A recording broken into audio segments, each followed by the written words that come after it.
मी तुम्हाला उंदराची टोपी ही गोष्ट सांगणार आहे.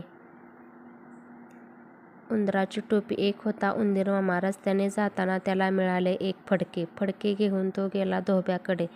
धोब्याला म्हणाला, धोबी दादा माझे फडके धुवून दे. धोब्याने फडके धुवून दिले. मग उंदीर मामा गेला शिंप्याकडे. शिंपी दादा मला एक छानशी टोपी शिवून दे. तिला रंगीत गोंडेही लाव. शिंप्याने उंदीर मामाला टोपी शिवून दिली. उंदीर मामाने टोपी डोक्यावर घातली. एक ढोलके घेतले. ते वाजवत तो गाणे गाऊ लागला. राजाच्या टोपीपेक्षा माझी टोपी छान. ढुमढुम ढुमक. राजाने हे ऐकले. तो शिपायांना म्हणाला, जा रे त्या उंदरांना पकडून आणा. शिपायांनी उंदीर मामाला पकडले. दरबारात आणले. त्याची टोपी काढून राजाकडे दिली.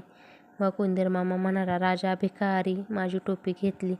ढुमढुम ढुमक. हे ऐकून राजा खूपच रागावला. त्याने उंदराकडे टोपी फिरकावली.